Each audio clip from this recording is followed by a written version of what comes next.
build your business around your life, not your life around the business. Clarity is putting the right destination into the map before you press go.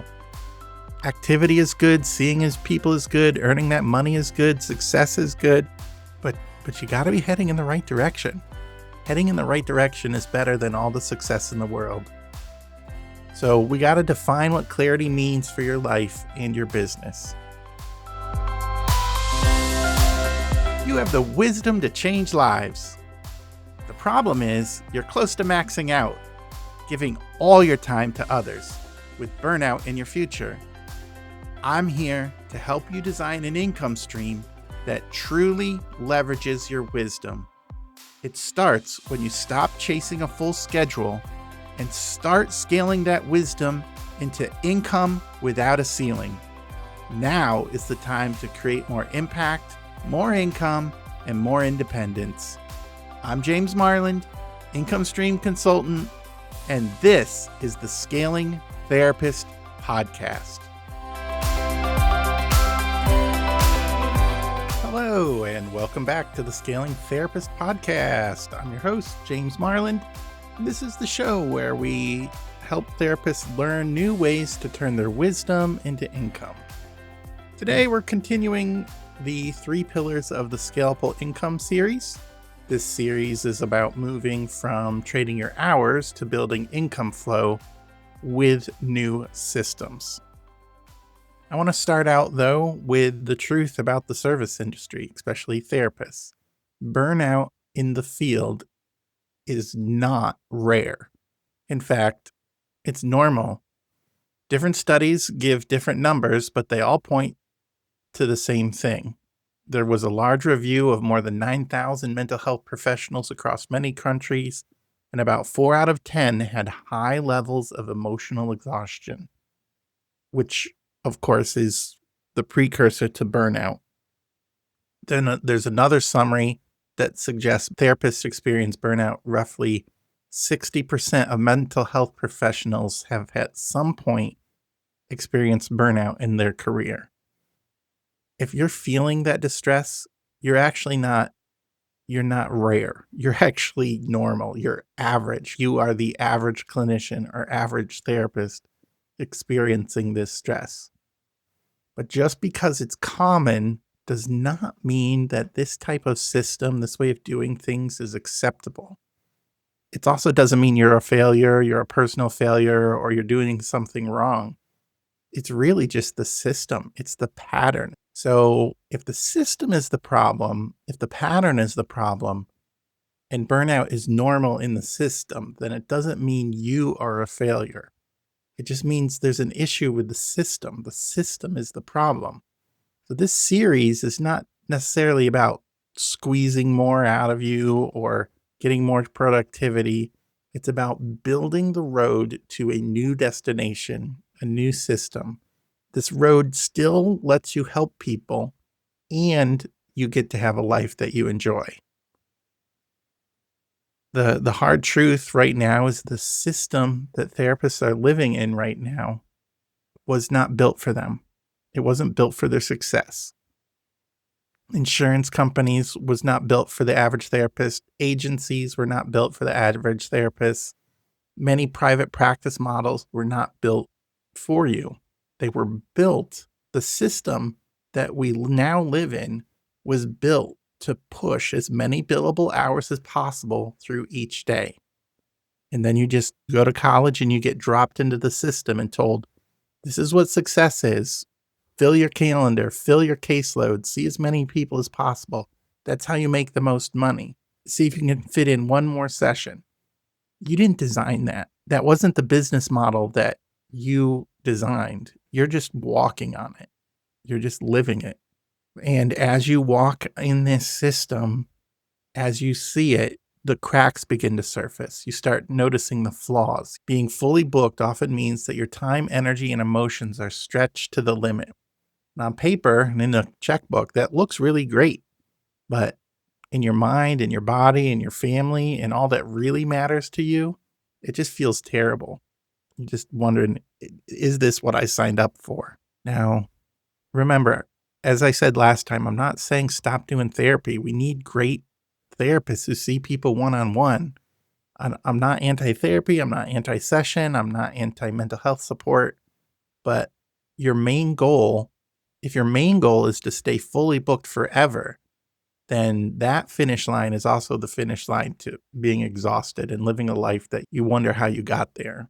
So I'm going to get off that point right now. But the road you're taking to full schedules is also the road that could be hurting you and your family. So I just want to suggest that there could be a different model. I'm going to suggest the income flow model. In the first episode, I call it the bucket model, where you have one-on-one sessions. You just need to find a system, or the aqueduct model, that helps you work and gives you income flow even when you're not in the room. So buckets are the old way, aqueducts are the new way.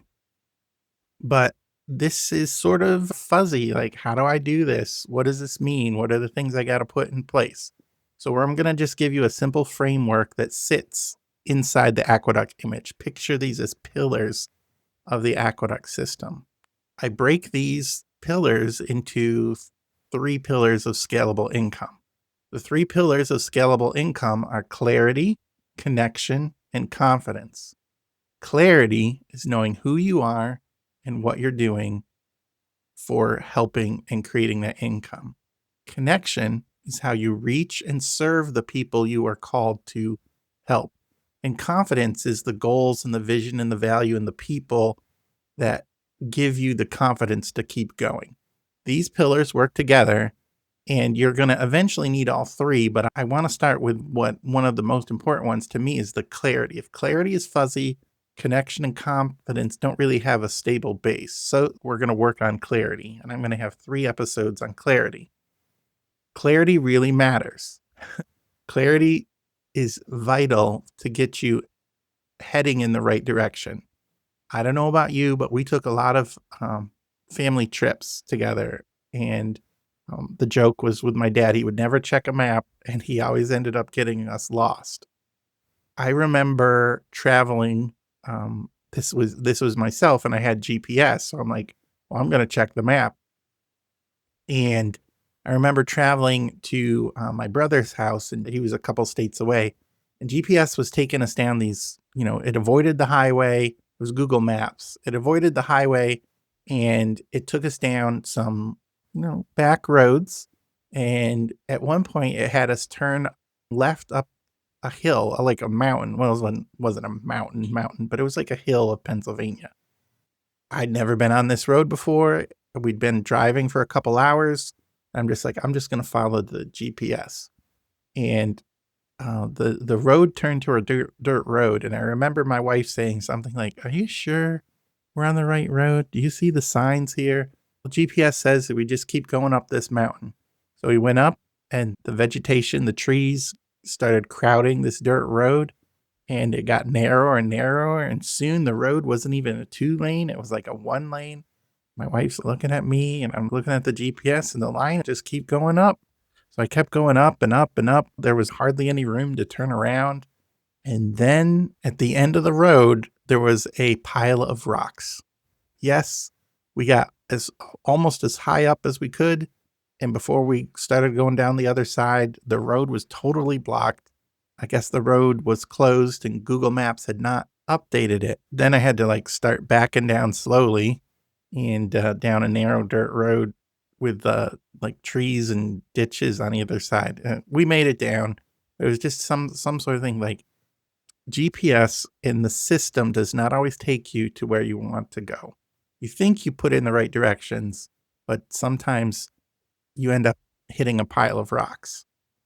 And I think many therapists might be doing that with their careers because they've been told this is how you work the system. Fill your schedule, stay as busy as possible, see as many people as possible, help as many people as possible, give to your career, but then it takes the joy out of your life and it takes the happiness from some of your family experiences. We're told to take this path, and the path leads to success. Just keep going. Just keep going. I know it looks rough right now, but it gets better. It gets better. But at the end of this career ladder, the fully booked max out your schedule ladder, there's a pile of rocks and you have to turn around. I mean, just think about some of the therapists you've known. I know 3 therapists right now who the world sees as successful, and they have good group practices, maybe even multiple businesses, but they've had to work through divorce during this time as well, even while their practices are thriving. Now, I'm not saying their practice or their work caused the divorce. There's no way to know. But you have to wonder just the demands that you're under, the demands of maxing out every time, putting off your own needs, rescuing to help other people, the hats you wear, the late nights, the emotional and the mental exhaustion of your work, the pressure of running a business, being a parent and a partner becomes overwhelming. This fully booked system that many therapists are under, that's gotta be a factor. I'm not saying it's the cause, and I'm sure there's other things going on, and I'm not blaming the therapist or the practitioner either. I'm just saying it's a factor. Burnout and exhaustion impacts more than just your business. And if you're not clear on your goals and you feel like this is the only way I can go, you realize the destination that the system is telling you to take is not where you really want to go. Clarity fixes that. Clarity answers, well, why am I doing this? Clarity helps you design the business around your life, not your life around the business. It makes what's important to you, your long-term goals, your long-term dreams and vision, your life. It makes that the most important thing and not the business. You build your business around your life, not your life around the business. Clarity is putting the right destination into the map before you press go. Activity is good, seeing as people is good, earning that money is good, success is good. But you got to be heading in the right direction. Heading in the right direction is better than all the success in the world. So we got to define what clarity means for your life and your business. In the world of income streams and aqueducts, I think of clarity in 3 parts. You have to have clarity about your people, clarity about the problem you are solving, and clarity about your product. People, problems, product. Those are the 3 pieces that shape everything else. We're not going to solve all 3 today. This is a big enough topic that I'm going to break this clarity section into 3 parts. We're going to talk mostly about people today. We'll talk about the problem and your product and the price in upcoming episodes in this series. The most important thing I want you to take from this clarity section about people is that the most important person in this clarity section is you. Clarity starts with you. I learned this from Joey Ragona from Heart-Centered Marketing. He was on episode number 64, From Burnout to Balance, the heart-centered approach to having your dream life and business. And he really impressed upon me that you can have a business where you're just helping the right people doing the right things all the time. And if you're the most important person in the business, this is really freeing because it's you and your life, your decisions. And those are the things you have the most control over. You don't have control over the market. You don't have control over the economy. You can't control the insurance companies. You can't control your clients, the politics and the world, what's going on in the world. You can't control any of that, but you can control you. So clarity starts with you, and everything else is seen through the lens of who you are, the authentic person. Before you write your ideal client profile, before you create a product, before we write one word of marketing, you need to know things about yourself. What are your strengths? What are your limits? What do you enjoy? What can you be paid for that supports your life? You are the lens that everything passes through.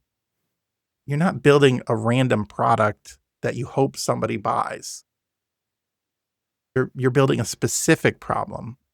You are building from your wiring and what makes you. you. But many of us only look at what we're good at. We don't ask if it actually gives us life. Therefore, we miss the joy in work. There's a big difference between what you're good at and something that is a true strength. I love the book by Marcus Buckingham. I believe it's Go Discover Your Strengths. He wrote a couple books on strengths. And in one of those, I believe he was talking about a swimmer. And the swimmer was a champion, got awards and scholarships. And on paper, they were winning races and getting great times. They were successful in the eyes of, if winning was the goal, they were successful. But they hated swimming. Every practice felt heavy. Every meet drained them. There was no excitement in the swimming sport. So even though it was a strength on one aspect where they could win, it didn't feel like a strength. In fact, it was a negative. It was a drainer. It felt like a burden. And therapy might be like that for us, or whatever you're doing in therapy. You might do certain things very well that still drain the life from you. Maybe you're excellent with conflict, but after you navigate the conflict, you feel drained and it takes away from your other clients or your family. Maybe you're skilled with paperwork, reports, and interviews and intake interviews and diagnosis, but you dread it every time. You can be very good at some things, but it's not meant to be the center of your long-term calling. True strength, and this is from the Marcus Buckingham book, true strength tends to excite you and give you energy. And as you're doing it, time stops and you're in a flow state. Yeah, it still takes effort and you might be tired afterwards, but there's this sense of like, this is why I'm here. This is what I am here for. Knowing your strengths is part of knowing yourself and your strengths is part of the picture. But we also need to look at the people who could benefit from those strengths. So that's why this aspect of clarity is people. Here's a therapy related example of doing things that you're good at that you might not enjoy. One of the income streams or income flows for therapists, a clear path to income stream, is managing a group practice. You see fewer clients and you add the tasks of hiring, training, and managing new therapists, and then you get some of their income. Yet for some of you, this group practice experience is more of a curse than a blessing. Hiring, managing people, no thank you. Training, don't want to do it, don't have time. So that path, that group practice path that I was describing, that's not for you. You might be good with people. You might be an excellent trainer. You might have discernment in hiring and firing. But if you're not enjoying it and it doesn't drains you, then why would you want to go down that path? It might not sustain you. It might just kill you. That's okay. There's plenty of other options to turn your wisdom into income. So think about the sessions that leave you feeling more alive. You walk out of the room and you think, I could do more of that. I wish my next client was like that. You look at the phone and you hope that type of client picks up, calls you and asks for your services because you know in your heart you can help them. You've done it before. You can help them quicker, faster, cheaper than anyone else. So who is that person? Maybe take a few notes on this. Who is in the chair? What stage of life are they in? What are they dealing with? What are the conversations that you had that was important to them? These aren't just, feel-good memories. These are signs. These are signals. These are data points that these are your people. Do a thought exercise for me. Ask yourself a simple question. If I had to spend a whole year working with just one type of client, who would you pick? Now, I'm not saying pick the easy ones. I'm not saying just pick somebody that is easy and simple and quick. But I want you to pick the ones that you are connected to, that their growth and their story matters deeply to you. Maybe it's trauma. You feel energized when you are helping somebody through their story of trauma. Every group of people comes with a set of reoccurring problems. Some of those problems drain you, some of them bore you, but others, you're just drawn to them. You're strangely drawn to them. You notice them. You see them on the street. You see them in movies. You hear them in conversations. You highlight paragraphs about them in books. They are signs and signals. When you light up, that's a sign that you are working in your flow state. You are finding your people. But they only help if you pay attention to them. One of the things I do on a regular basis is I get tasked with speaking in front of our large group marriage ministry. And there's probably 20 to 40 people. And I welcome them and introduce the video we're going to watch. And then I recap the video when we're done and give a little prayer. I'm scared every time. Like as the video's playing, before I go up there, I'm taking notes. I'm looking at the script. Sometimes I read the script because I'm just too nervous to come up with thoughts off the top of my head. Sometimes I lose my train of thought in front of the group because everybody's looking at me. A few times I've prayed for people and used the wrong name because my goldfish brain can't remember the problem and their name at the same time. Yet people come up to me afterwards and say, "Oh, you are so real up there. You're so authentic. You make me feel welcome and accepted. Thank you so much for your words of encouragement. You do such a great job." Helping people find hope is something that is so encouraging to me. And these signs and these signals I need to listen to because it shares, maybe I'm not the best at it, but it shares that it's my authentic self. People are responding. I love it when I can help people find their hope in desperate times. I got to be watching for those signals. So link those signals to who you are as an authentic person. Your authenticity plays a huge role here. People tend to say yes to helpers who they relate to, who they want to be like. Danny Eni uses the phrase resident identity. Now, Danny was in episode 113 and 114. We talked about how to make your course an obvious yes and how to establish your brand with your resident identity. That's 114. He's somebody you should listen to. He's well worth listening to. And the idea here is I see who you are and something in me says I want to grow in that direction. That's what you want to be for other people. You want them to see their story in you and aspire to be like you. So your story of burnout, your story of loss, your story of rebuilding or rebranding, that will naturally draw people who have felt the same mix of fear and hope. The more you own who you are, the more authentic you are, the easier it will be for the right person to recognize you. Like, oh, I see myself in them. You don't have to pretend. You don't have to be perfect. You don't have to try to be somebody else or compare yourself to other people. You just got to be the honest guide who walks the path a few steps ahead.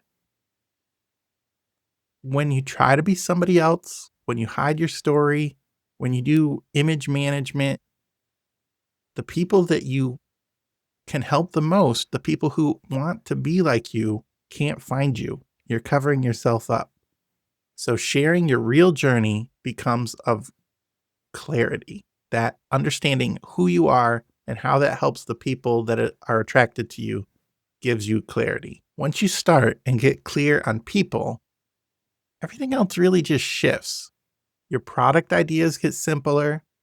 You stop saying, oh, I got to help everyone with everything and there's too many things to do. You start narrowing what you do. You start saying, this is the type of person I help. These are the problems that they have. This is how I help them. And if you can say yes to those people, then your schedule begins to change. Your pricing starts to feel different. You're thinking about, how can I put myself in the best position to keep doing this and do it for the long haul? Clarity's not going to be perfect at first. In fact, it's probably revealed over time, and it's revealed as you take multiple steps. And probably some of those steps will be missteps and failure. And that's okay. It's a discovery process. It's not a pass fail test. You're actually going to discover, refine, and adjust as you go. But staying fuzzy and not having clarity means you're taking action without knowing if this is the right destination. You might get stuck on the road. You might end up in the wrong direction. You might travel up the hill and ignore the signs and realize that at the end of this destination is a pile of rocks. I want to give you a simple reflection that you can do it probably in the next 5 minutes. Maybe write a paragraph and start out with this sentence. Right now, I feel most called to serve people who, and write out what comes out. Now, if it was me, what I would do is I would open Gemini or ChatGPT and start a voice recorder and tell ChatGPT what I'm doing. Say I'm doing a simple exercise to help me find my authentic self. I would just talk into it and I would answer, right now, I feel most called to serve the people who, and then describe them with as vivid as you can. What does their life look like right now? What are they struggling with? What keeps them up at night? What are they tired of? What are they longing for? What stage of life are they in? You can get silly a little bit and say, if they were a Winnie the Pooh character, this is who they'd be. If they were a character from Friends, this is who they are and why. If they were from The Office or, I don't know, the Avengers, Marvel Avengers, like who are they? Because there's a lot of flawed characters in those superhero movies. Don't overthink it. Just use plain words and talk as you would be talking to a friend. What you're trying to do is build confidence while you figure out who you are and what are some paths to additional income stream. One of the things I've done to help people with this is I've collected all the tools that I've used over the last couple years. I called it the course Confident Course Creator, but it's really for anyone who wants to find out what their strengths are. They want to stop being carried along and feeling like a victim. They want to take more agency and do the things in their life that are important. It's a mini course. You'll find several tools. There'll be financial tools, strength building tools. There's an exercise about building your eulogy and your 5-year, 10-year, 1-year goals and vision statements. That was from a Donald Miller book, Hero on a Mission. There's all these tools that you can use to find out what your identity is, who you are authentically, to build that clarity in your life. And once you find that, who you serve and the problems you solve are going to be much clearer. You're not going to be guessing, oh, I hope this works. You're going to be building your business around your life, not your life around your business. Some of the tools in there are Soul Compass, Strength Tracker, Ability Atlas, Legacy Map, Life Compass Blueprint, and Ideal Client Beacon. And then there's a practical money guide from my friend and accountant, Julie Harris. That's on, like, if you were going to build a course, what are some financial practices, just some basic things that you could do. So if you're struggling to grow your confidence and learn about yourself, you can grab that Confidence Course Creator. If you go to the store page, it's $199, but if you use the link in the show notes, it's pay what you want starting at $5. Because I want to help, like, my main goal is to give people hope.